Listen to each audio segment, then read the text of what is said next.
আমার বিয়ে হয়েছে যখন, তখন আমার মনে হয়েছে ওই যে লাইফের একটা মজা সেটা আমি পাইনি। সেকেন্ড কথা হলো যে যখন আমার বিয়ে হয়েছে তখন আমাকে বিয়ের সঙ্গে সঙ্গে সংসারটাকে আপন করে নিতে হয়েছে। আমার নিজের বলতে কোনো কিছুই তখন ছিল না। আমার হাজবেন্ড আর আমার বয়সের মধ্যে অনেক ডিস্টেন্স। ম্যাক্সিমাম টাইম সে ভোর 5টার সময় উঠতে হতো, ঘরের সমস্ত কাজ করতে হতো। আমার বিয়ের পরে ওনাদের বাসার যে বুয়া, সে বুয়াটাকেও ছেড়ে দেওয়া হয়। আমি আমার ফেসবুকের পাসওয়ার্ড, যেটা আমি চেঞ্জ করেছি, আগে ছিল আমার ফেসবুক হ্যাক হওয়ার পরে থেকে আমি পাসওয়ার্ডটা আমি আমার হাজবেন্ডকে ইভেন কাউকে আমি দেইনি। এটা নিয়েও আমাকে মাঝে মধ্যেই শুনতে হয় যে আমি কেন আসলে পাসওয়ার্ডটা দেই না, তার মানে আমার মধ্যে কোনো ঝামেলা আছে, আমার চরিত্রে কোনো সমস্যা আছে। কিন্তু আমার আসলে ওনার এই কথাগুলো শুনতে শুনতে না অভ্যাস হয়ে গেছে, যার কারণে আমার এখন মনে হয় কি যে হ্যাঁ, তুমি যদি মনে করো চরিত্রের সমস্যা আছে তাহলে সেটা মেনে নিয়ে তুমি যদি আমাকে ভালোবাসতে পারো তুমি ওকে, আর তা যদি না হয় তাহলে আমার মনে হয় না যে তোমার সাথে আমার সংসার করার প্রয়োজন আছে। অনলাইনে লাইভ করতে গিয়ে কথা শুনতে হয় কোনো? জি, প্রচুর শুনতে হয়। কি নিয়ে? আমার ফিগার নিয়ে। আমার তো ফিগার জোস ফিগার, কাকা কি পারে, বা হচ্ছে আপনার যেরকম ফিগার 4-5 জন লাগবে। আমরা যারা মডেল আছি আমাদের দেখা যায় যে শুট করতে গেলে বিভিন্ন রকমের অঙ্গভঙ্গি যেটা থাকে, হয়তো বা দেখা যাচ্ছে যে আমাকে প্রোডিউসার যেভাবে বলছে আমাকে তো সে পোস্টটাকে দিতে হবে। কি নাম? আমার নাম জান্নাতুল ফেরদৌস লিজা। লিজা? জি। ওকে। শুরুটা হয়েছিল কেমন করে লাইফ? বিয়ে থেকে যদি শুনতে চান তাহলে সেখানেও বিয়ের আগের কিছু অংশ জোড়া লাগাতে হয়। লাগান। আচ্ছা, সেটা হলো যে আমি হচ্ছে মোফাজ্জলের মেয়ে, সিরাজগঞ্জের মেয়ে। আমরা এক ভাই এক বোন। আমার বাবার চাচা মিলে চার ভাই 2 বোন। আর চাচাদের কোনো মেয়ে ছিল না আমি যখন ছিলাম। নেক্সট একজন হয়েছে, সে আমার অনেক জুনিয়র। আর আমার বাবার তো আমি একটাই মাত্র মেয়ে, আর আমার ভাইও একটা।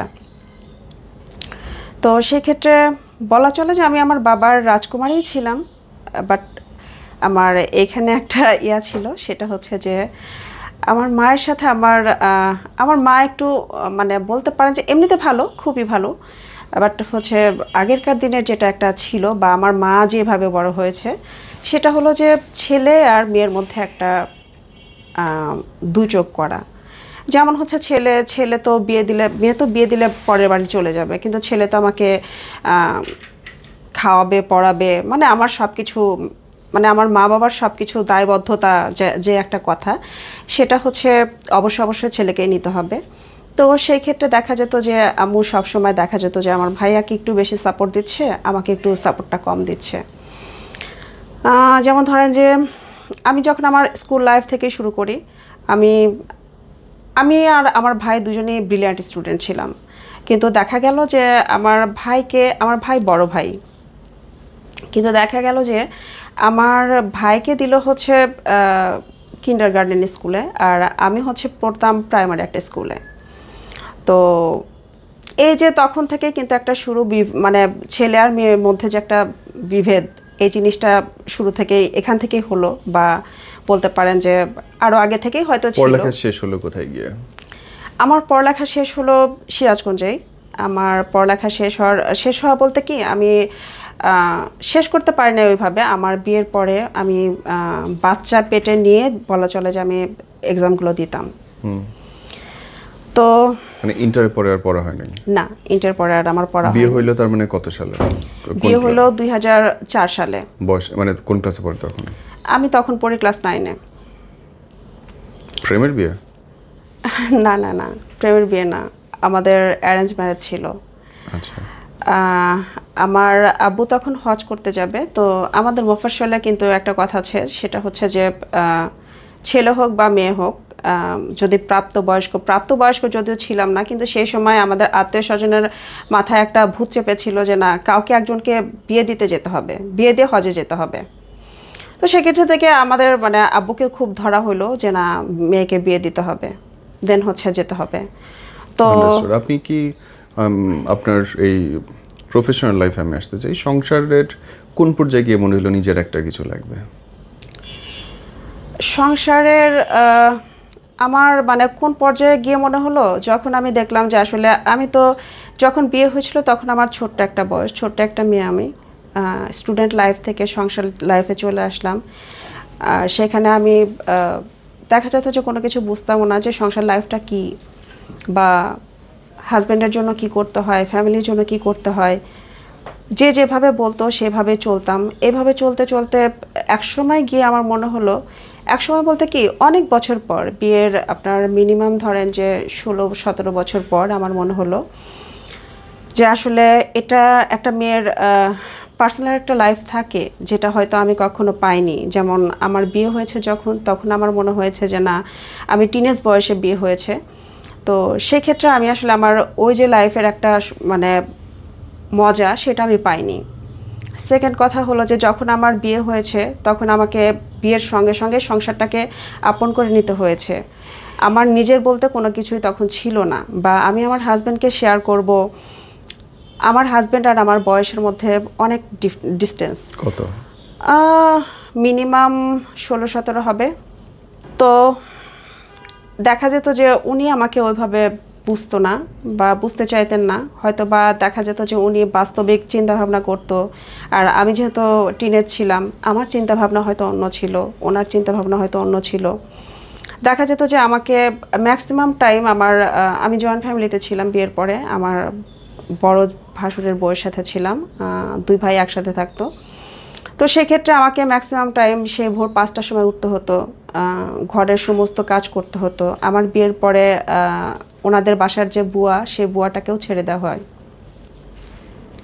আমি জানি না সেটা কেন, তবে আমি এসে দেখেছি যে, আমি আসার আগে যেটা শুনেছি যে বিয়ে যখন ঠিক হয় তখন শুনেছি যে বুয়া রান্নাবান্না করে, বুয়া সব এভরিথিং কাজগুলি করে।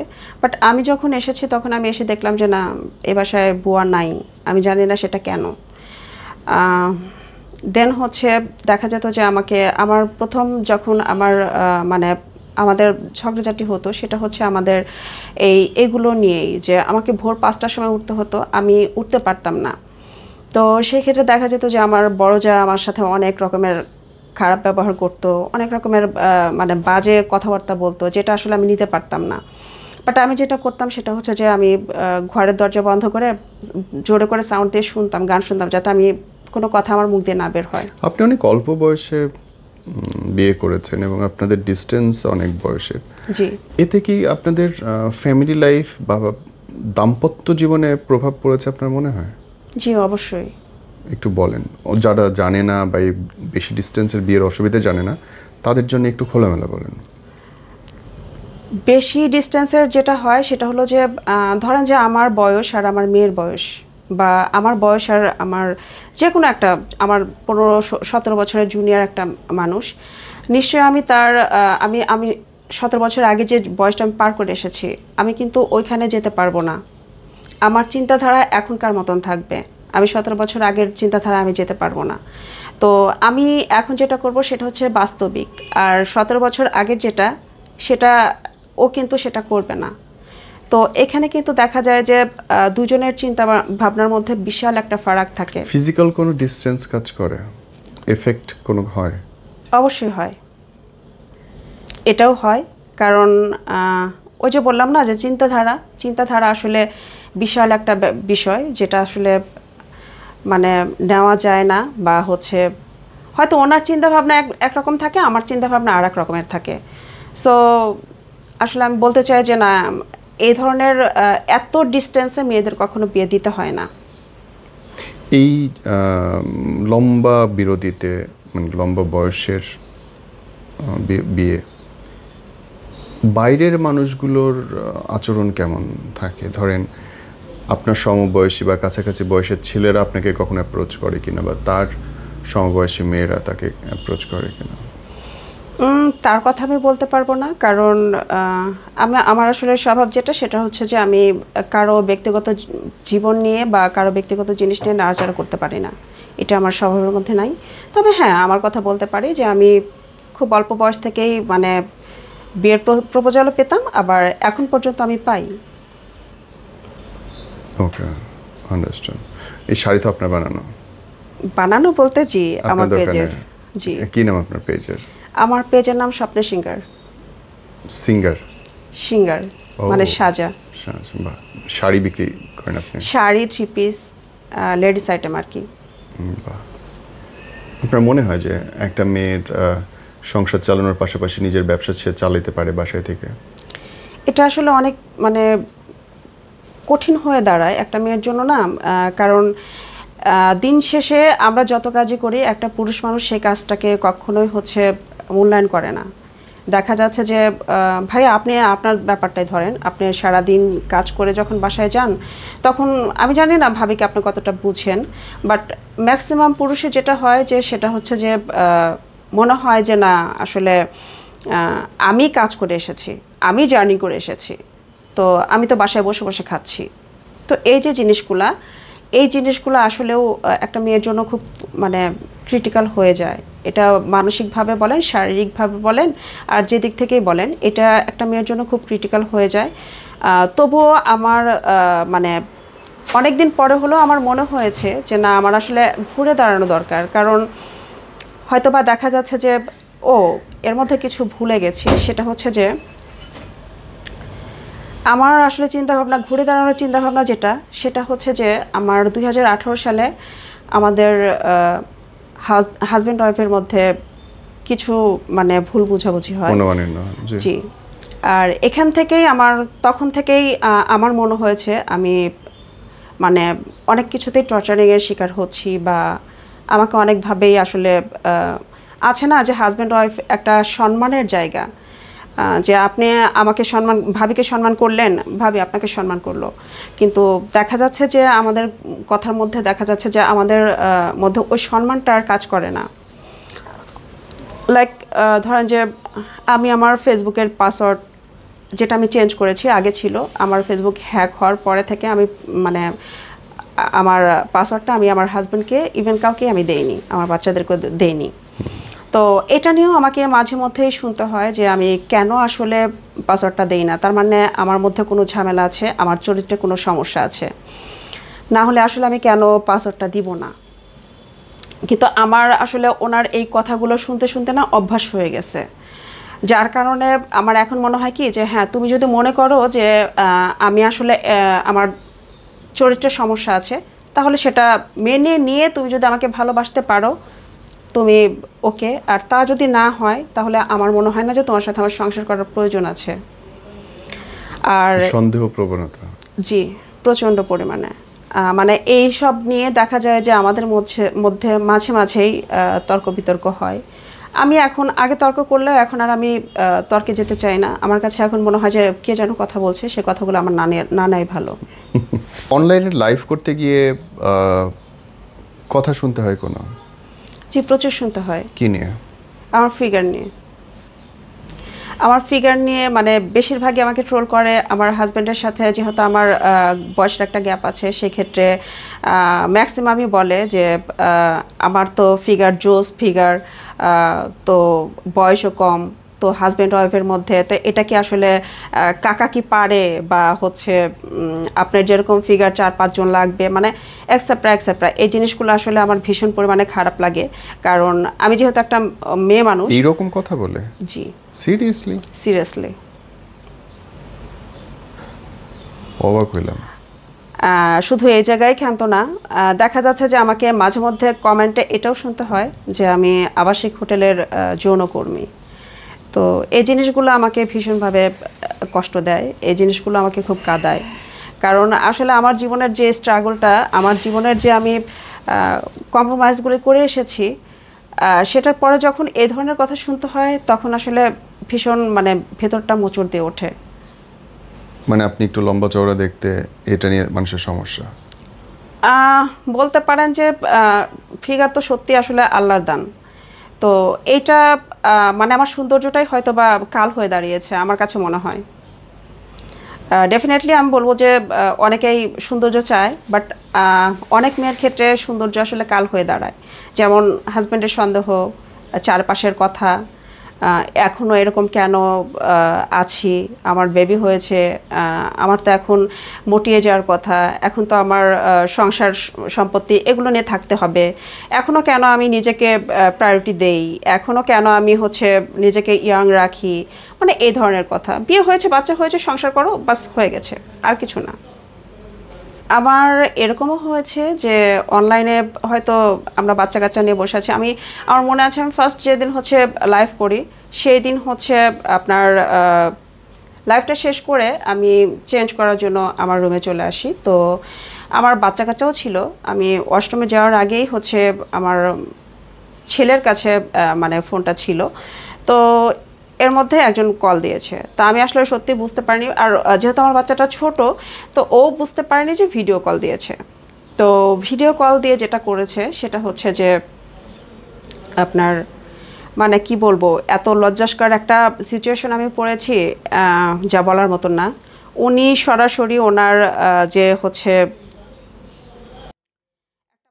ভিডিও, সেটা হচ্ছে উনি দিয়ে দিছে। তো এই জিনিসটা আমার ছোট বাচ্চাটা, মানে আমি ওই দিন সত্যি এতটা হ্যারাসমেন্ট হয়েছি যা বলার মতন না, এবং মাঝে মধ্যেই এগুলো হয়।